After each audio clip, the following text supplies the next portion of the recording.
আসসালামু আলাইকুম। সুপ্রিয় শিক্ষার্থী, শুভেচ্ছা এবং ভালোবাসা নিয়ে। আজকে আমরা যে বিষয়টি আলোচনা করব সেটি হলো ফরাসি বিপ্লবের ঘটনা প্রবাহ। ইতোপূর্বে আমরা প্রাক বিপ্লব ফ্রান্সে সামাজিক, রাজনৈতিক, অর্থনৈতিক প্রেক্ষাপট সম্পর্কে আলোচনা করেছি এবং বিপ্লবে দার্শনিকদের ভূমিকা সম্পর্কেও আলোচনা করেছি। আজকে আমরা আলোচনা করব এই যে সামাজিক, রাজনৈতিক, অর্থনৈতিক কারণেই মানুষের মাঝে যে অসন্তোষ ধূমায়িত হয়েছিল, সেই অসন্তোষের বহিঃপ্রকাশের ফলশ্রুতিতে বিপ্লব সংঘটিত হয়। শত শত বছর ধরে তৃতীয় সম্প্রদায়ের লোকেরা যাজক, অভিজাত এবং স্বৈরাচারী রাজতন্ত্রের কারণে যে বৈষম্য, যে নির্যাতন, যে বঞ্চনার শিকার হয়ে তাদের ভিতর যে বঞ্চনার ক্ষোভ সঞ্চারিত হয়েছিল, একটি বিপ্লবের মধ্য দিয়ে এই ক্ষোভের বহিঃপ্রকাশ ঘটে। আমরা বিপ্লবকে ৪টি পর্বে বিভক্ত করেছি। একটি হলো ১৭৮৮ খ্রিস্টাব্দ হতে ১৭৯২ খ্রিস্টাব্দ পর্যন্ত, এটা প্রথম পর্ব। দ্বিতীয় পর্ব ১৭৯২ হতে ১৭৯৪ খ্রিস্টাব্দ পর্যন্ত।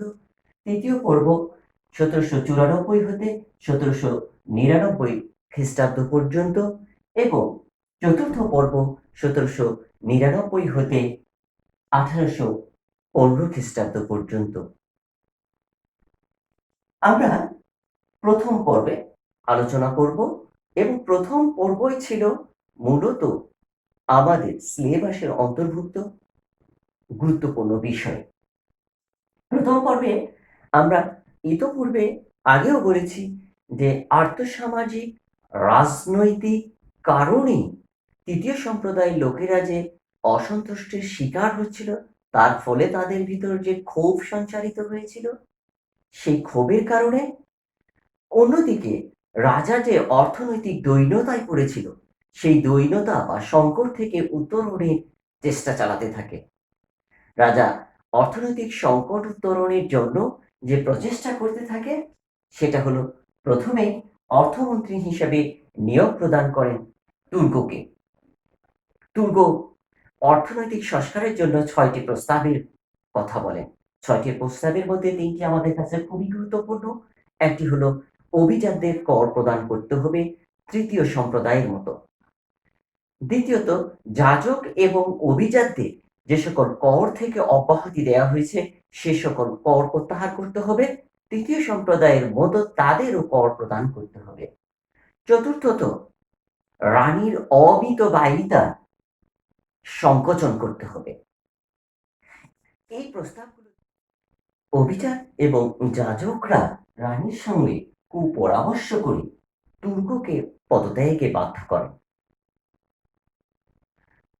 তুর্গ ছিলেন জনপ্রিয়, এর ফলে জনগণ রাজার প্রতি অসন্তুষ্ট প্রকাশ করে। রাজা পরবর্তীতে নিয়োগ প্রদান করেন নেকারকে। নেকারও একই রকমের প্রস্তাব উত্থাপন করেন। এবারও যাজক এবং অভিজাতরা অসন্তুষ্ট হয় এবং রানীর সাথে পরামর্শ করে রাজার উপর প্রভাব বিস্তার করে নেকারকে পদত্যাগে বাধ্য করান। নেকারের পর নিয়োগ দেওয়া হয় ক্যালনকে। ক্যালন উপলব্ধি করে যেহেতু এভাবে কর প্রস্তাব সংস্কার করা সম্ভব নয়, যার কারণে তিনি রাজাকে পরামর্শ দেন একটি সংস্থা ছিল assembly of notable. Assembly of notable, এটা ছিল ফ্রান্সের গণ্যমান্য ব্যক্তিদের সংস্থা। বিশেষ করে এখানেও যাজকরা ছিল, যে এখানে কর প্রস্তাব উত্থাপন করা হোক। কিন্তু দেখা যায় কি, যে ক্যালনের এই প্রস্তাব অ্যাসেম্বলি অফ নোটেবলেও গণ্য হয়নি, অর্থাৎ যাজক এবং অভিজাতরা এটা গুরুত্বই দেয়নি। তারা বলে এরকম গুরুত্বপূর্ণ সিদ্ধান্ত গ্রহণের জন্য স্টেট জেনারেলের সিদ্ধান্তই চূড়ান্ত। এবং এই সময় দেখা যায় কি যাজক এবং অভিযাত্রা রাজার বিরুদ্ধে একরকমের বিদ্রোহ ঘোষণা করে। ক্যাননকেও তারা পদচ্যুত করতে বাধ্য করে। এরপর রাজা নিয়োগ দেয় ব্রিয়া নামক মন্ত্রীকে। ব্রিয়াও একই রকমের অর্থাৎ তাদের পূর্ববর্তী অর্থমন্ত্রীদের ন্যায় প্রস্তাব উত্থাপন করেন এবং তিনিও চেষ্টা করেন অ্যাসেম্বলি অফ নোটেবলের মাধ্যমে কর প্রস্তাব যাতে সংস্কার করা যায়। কিন্তু এখানেও যাজক এবং অভিযাত্রা বাধা হয়ে দাঁড়ায়। তারা কোনো মতেই কর দিতে রাজি ছিল না। রাজা বাধ্য হয়ে অ্যাসেম্বলি অফ নোটেবল ভেঙে দেন এবং বিয়াকেও পদচ্যুত করেন। এই যে চারজন মন্ত্রী জনগণের কথা বলছে, তৃতীয় সম্প্রদায়ের কথা বলছে, তাদেরকে পদচ্যুত করলে জনগণ স্বাভাবিকভাবে অসন্তুষ্ট। রাজা যখন এই অবস্থায় কর প্রস্তাব বা কর সংস্কারের প্রচেষ্টায় ব্যর্থ হতে থাকে, বাধ্য হয়ে রাজা ষোড়শই অভিজাতদের যাজকদের বিরোধিতা উপেক্ষা করে রাজকীয় অধিবেশন ডেকে রাজকীয় পার্লামেন্টে কর প্রস্তাব নিবন্ধন করেন। রাজা যখন কর প্রস্তাব নিবন্ধন করেন তখন অভিযাত্রা বিদ্রোহ ঘোষণা করে। আমরা দেখতে পাই যে ফ্রান্সে যাজক এবং অভিজাতদের আরেকটি সংস্থা ছিল যেটার নাম ছিল পার্লামেন্ট অফ প্যারিস। এই পার্লামেন্ট অফ প্যারিস সে যাজক এবং অভিজাতরা রাজার এই কর নিবন্ধনকরণ প্রস্তাবের বিরোধিতা করে এবং রাজার বিরুদ্ধে বিদ্রোহ ঘোষণা করে। তারা কোনো মতেই কর দিতে রাজি ছিল না। কর প্রদানের বিষয়টিকে অপমানজনক মনে করে। এমত অবস্থায় রাজা এই অভিজাতদের তিনজনকে ডিউক অফ অরলিয়েন্স এবং আরো দুইজনকে নির্বাসন দিতে বাধ্য হয়। এতে যাজক এবং অভিজাতরা আরো রাগান্বিত হয়ে পড়ে এবং বিদ্রোহী হয়ে পড়ে। তারা কিছুটা সর্বসাধারণ বা জনগণের সস্তা জনপ্রিয়তা অর্জনের জন্য নিজেদের স্বার্থে দুইটি প্রস্তাব প্যারিস ও পার্লামেন্টে অনুমোদন করে। একটি হলো বিনা বিচারে গ্রেপ্তার ও কারাদণ্ড প্রত্যাহার করতে হবে।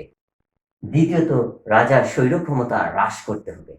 এটার নাম দেওয়া হয়েছিল মৌলিক অধিকার আইন বিধি। 1788 সালে 3 মে এটা করে। তারা যখন বলে বিনা বিচারে গ্রেপ্তার ও কারাদণ্ড প্রত্যাহার করতে হবে এবং রাজার স্বৈরক্ষমতা হ্রাস করতে হবে, এটা তৃতীয় সম্প্রদায়ের কাছে অত্যন্ত পছন্দনীয় ছিল, কারণ তারা এটাই চেয়ে আসছিল। কারণ তৃতীয় সম্প্রদায়ের লোকদেরকে বিনা বিচারে বাস্তির দুর্গে দিনের পর দিন কারারুদ্ধ করে রাখা হয়েছিল এবং রাজার স্বৈরাচারী ক্ষমতার কারণে তারা বঞ্চনা নির্যাতনের শিকার হচ্ছিল। তৃতীয় সম্প্রদায়ের লোকেরা, বিশেষ করে বুর্জোয়া শ্রেণীর লোকেরা এটাকে স্বাগত জানায় এবং বিপ্লবের পথে তারা এগিয়ে যেতে থাকে। এই অবস্থায় যাজক এবং অভিজাতরা বলে যে তাদের উপর কর আরোপ করতে হলে অবশ্যই স্টেট জেনারেলের আহ্বান করতে হবে। তারা দাবি জানায় 1788 সালে 21 জুলাই যে স্টেট জেনারেলের নির্বাচন দিতে হবে। তৃতীয় সম্প্রদায়ের কাছে এবার একটা সুযোগ উপস্থিত হয়। তারা এই প্রস্তাবকে সমর্থন জানায়। রাজা এতে রাজি হয়ে যায়, যার কারণে লেফেভার বলেন এটা ছিল অভিজাতদের বিজয়। কিন্তু এই অভিজাতদের বিজয়ের মধ্য দিয়ে রাজা এবং অভিজাতদের পতনের ঘণ্টা বেজে ওঠে এবং তৃতীয় সম্প্রদায়ের লোকেরা বিপ্লবের পথে এগিয়ে যায়। রাজার অর্থনৈতিক সংকট নিরসন করতে হবে। অর্থনৈতিক সংকট নিরসনের জন্য ব্যাংকগুলোর কাছে অর্থ ঋণ চায়। কিন্তু ব্যাংকগুলো দিতে নারাজ ছিল। কারণ হলো ব্যাংকের অধিকাংশ মালিকই ছিলেন তৃতীয় সম্প্রদায়ের বুর্জুয়া শ্রেণীর লোকেরা। রাজা নিরুপায় হয়ে স্টেট জেনারেলের নির্বাচনের ঘোষণা দেন। 1789 সালে 1 মে স্টেট জেনারেল নির্বাচন হবে বলে তিনি ঘোষণা প্রদান করেন। ফ্রান্সের রীতি অনুযায়ী নির্বাচনের পূর্বে এলাকা ভিত্তিক দাবি দেওয়া রাজার কাছে উপস্থাপন করা হয়, যেটার নাম হলো কেহিয়ার। এখানে কেহিয়ার আমরা দেখিয়েছি, অর্থাৎ নির্বাচন পূর্ব দাবিনামা এলাকা ভিত্তিক যেটা প্রদান করা হয় সেটাকে আমরা বলছি কেহিয়ার। তৃতীয় সম্প্রদায়ের নিকট এবার বিশাল একটা সুযোগ উপস্থিত হয়। তৃতীয় সম্প্রদায়ের লোকেরা কয়েকটি দাবি উত্থাপন করে, বিশেষ করে 2টি দাবি। এক, প্রথম এবং দ্বিতীয় সম্প্রদায় থেকে যত সংখ্যক প্রতিনিধি বা সদস্য নির্বাচিত হবে, সমান সংখ্যক সদস্য কেবলমাত্র তৃতীয় সম্প্রদায় থেকে নির্বাচিত হবে। অর্থাৎ প্রথম সম্প্রদায় বা যাজক যদি 300 আসন হয় এবং দ্বিতীয় সম্প্রদায়ের অভিজাতদের 300 আসন, দুজনের 600 আসন যদি হয়, তৃতীয় সম্প্রদায় থেকে ও 600 আসন হবে, অর্থাৎ 1200টি আসন হতে হবে টোটাল। দ্বিতীয় দাবি ছিল পার হেড পার ভোট, প্রত্যেক সদস্যে একটি করে ভোট দিতে হবে। ইতোপূর্বে যেটি ছিল সম্প্রদায়গতভাবে ভোট, কেবলমাত্র স্টেট জেনারেলে বা ফ্রান্সের আইনসভায় 3টি ভোট ছিল। প্রথম সম্প্রদায় একটি ভোট প্রদান করত, দ্বিতীয় সম্প্রদায় একটি ভোট প্রদান করত এবং তৃতীয় সম্প্রদায়। যেহেতু স্বার্থগতভাবে প্রথম এবং দ্বিতীয় সম্প্রদায় এক ছিল, কাজেই তারা ভোট প্রদান করত 2টি নিজেদের পক্ষে, যার ফলে তৃতীয় সম্প্রদায়ের কোনো বিল বা প্রস্তাব কখনো সংসদে পাশ হতো না, যার কারণে তাদের এই দাবিটি ছিল। স্টেট জেনারেল নির্বাচন হয় বসন্তে, স্টেট জেনারেলের নির্বাচন অনুষ্ঠিত হয় 1790 সালের 1 মে। স্টেট জেনারেলের নির্বাচনে নির্বাচিত প্রতিনিধি হয় 1139 জন। 61 জন নির্বাচিত হতে পারেনি মৃত্যুর কারণে, বিভিন্ন দাঙ্গা হাঙ্গামার কারণে। এখানে দেখতে পাই আমরা প্রথম সম্প্রদায় থেকে নির্বাচিত প্রতিনিধির সংখ্যা ছিল 291, দ্বিতীয় সম্প্রদায় থেকে নির্বাচিত প্রতিনিধির সংখ্যা ছিল 270, তৃতীয় সম্প্রদায় থেকে নির্বাচিত প্রতিনিধির সংখ্যা ছিল 578। প্রথম এবং দ্বিতীয় সম্প্রদায় মিলিতভাবে 561 জন এবং তৃতীয় সম্প্রদায় থেকেই কেবল নির্বাচিত হয়ে 578 জন। এরা ছিল 17 জন বেশি, অর্থাৎ সংখ্যাগরিষ্ঠ। ইতোমধ্যে প্রথম এবং দ্বিতীয় সম্প্রদায় থেকে আরো 43 জন সদস্য তৃতীয় সম্প্রদায়ের সাথে যুক্ত হয়, ফলে তৃতীয় সম্প্রদায়ের সংখ্যা গিয়ে দাঁড়ায় 621 জন, যার ফলে স্টেট জেনারেলে তৃতীয় সম্প্রদায়ের সংখ্যা বৃদ্ধি পায়। তৃতীয় সম্প্রদায়ের লোকেরা এবার একটি পার্টি গঠন করে, যার নাম দেয় ন্যাশনাল পার্টি। এর নেতৃত্বে ছিলেন আবেসিয়েস মনিয়ে মিরাবো। ন্যাশনাল পার্টি স্বাভাবিকভাবে তৃতীয় সম্প্রদায়ের কথা বলবে। রাজা স্টেট জেনারেল অধিবেশন আহ্বান করেন।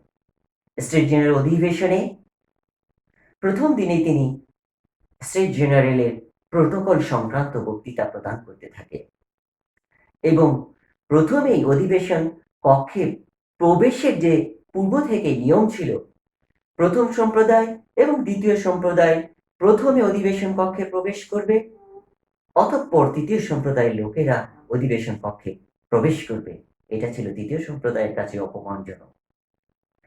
এছাড়া রাজা বলে তৃতীয় সম্প্রদায়, প্রথম সম্প্রদায় এবং দ্বিতীয় সম্প্রদায় প্রত্যেকে আলাদা আলাদা কক্ষে বসে তারা সিদ্ধান্ত গ্রহণ করবে। এটাও ছিল তাদের কাছে অপমানজনক। অন্যদিকে রাজা বলে যে প্রথম এবং দ্বিতীয় সম্প্রদায়ের জন্য এক রকমের পোশাক, তৃতীয় সম্প্রদায়ের জন্য আলাদা রকমের পোশাক। বিশেষ করে তৃতীয় সম্প্রদায়ে কালো মেরমেরে পোশাক পরতে বলা হয়। অন্যদিকে অভিজাতরা পশমিযুক্ত জমকালো পোশাক পরে অধিবেশনে যোগ দিবে। রাজার এই বক্তব্যে তারা একটু ক্ষুব্ধ এবং অসন্তুষ্ট হয়। যাক না কেন, প্রথম অধিবেশনে তৃতীয় সম্প্রদায়ের লোকেরা দাবি উত্থাপন করে যে নির্বাচিত প্রতিনিধি একসঙ্গে একই কক্ষে বসে তারা সিদ্ধান্ত গ্রহণ করবে রাষ্ট্রের জন্য, এবং প্রত্যেক সদস্যের পার হেড পার ভোট দিতে হবে।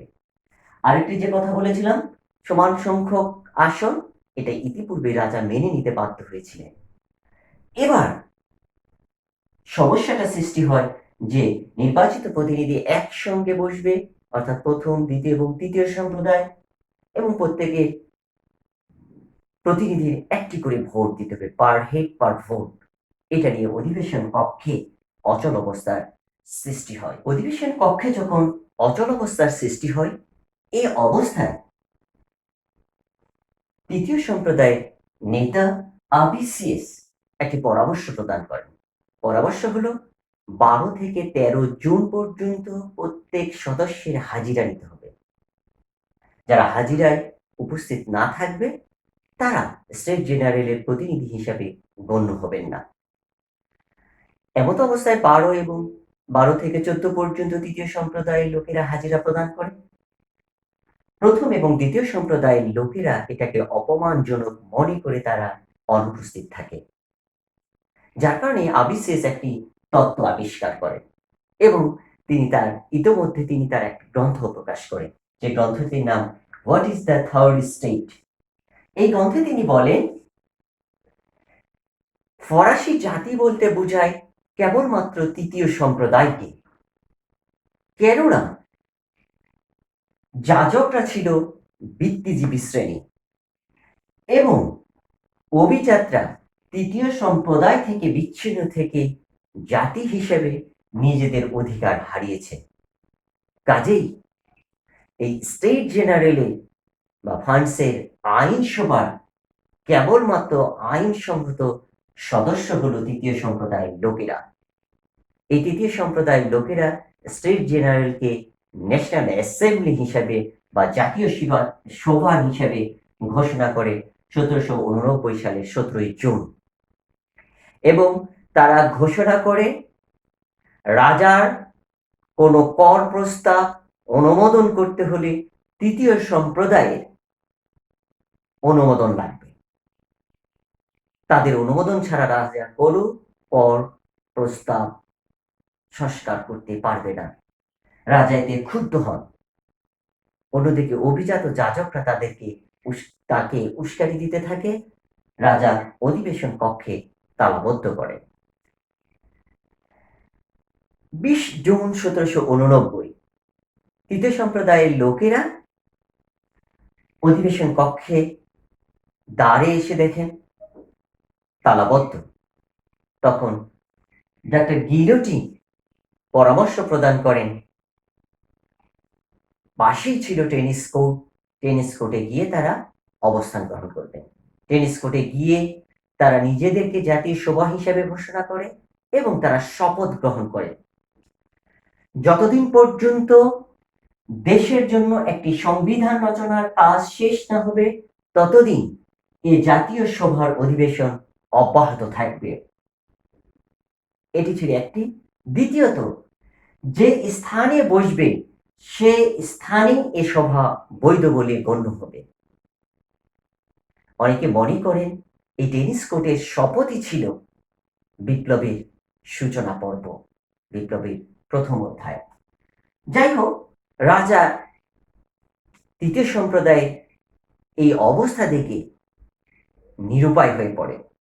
নিরুপায় হয়ে যাজক এবং অভিজাতদের বলতে থাকে, তোমরা তৃতীয় সম্প্রদায়ের সঙ্গে মিলিত হয়ে একই অধিবেশন কক্ষে বসো। তিনি আহ্বান জানান 1789 23 জুন 3 শ্রেণী মিলিত হয়ে অধিবেশন কক্ষে প্রবেশ করবে, কিন্তু আবারও সেই প্রোটোকল তাদেরকে মেনটেন করতে হয়। অধিবেশন কক্ষে প্রথম এবং দ্বিতীয় সম্প্রদায় প্রথমে প্রবেশ করে। দুর্ভাগ্যক্রমে বা হোক সৌভাগ্যক্রমে হোক সেদিন প্রচন্ড বৃষ্টিপাত হচ্ছিল। তৃতীয় সম্প্রদায়ের লোকেরা অধিবেশন কক্ষের বাইরে ঠাঁই দাঁড়িয়ে ভিজে যায়। এর ফলে তাদের ভিতর খুব অসন্তুষ্ট আরো বেড়ে যায়।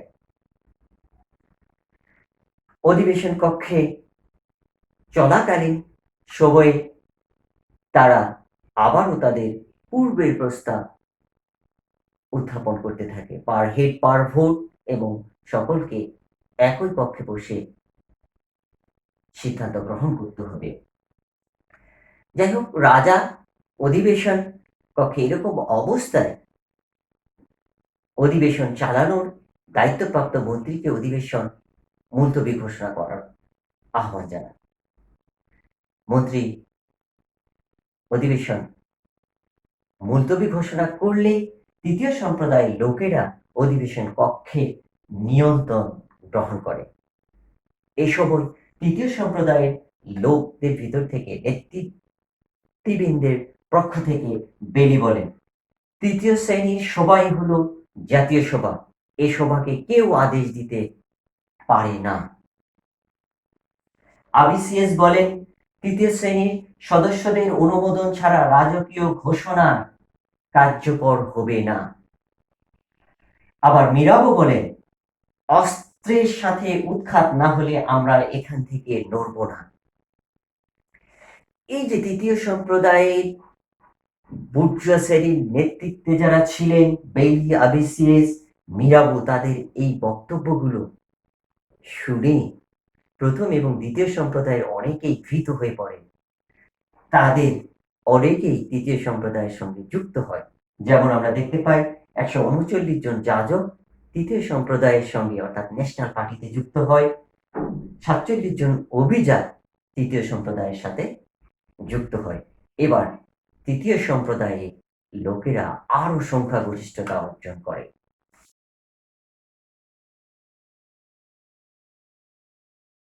ইতোপূর্বে আমরা বলেছিলাম অর্থমন্ত্রী হিসেবে নেকারকে পদত্যাগ করানো হয়। রাজা বাধ্য হয়ে আবার নেকারকে নিয়োগ দিয়েছিলেন। এবার যে ঘটনাটি ঘটে, তৃতীয় সম্প্রদায় এই দাবিগুলো নিয়ে রাজা তালবাহানা করতে থাকে, যেমনটি তালবাহানা করেছিল 1971 সালে বঙ্গবন্ধুর সঙ্গে পাকিস্তানি শাসক গোষ্ঠী। তালবাহানার তালে তালে আলোচনা চালাতে থাকে।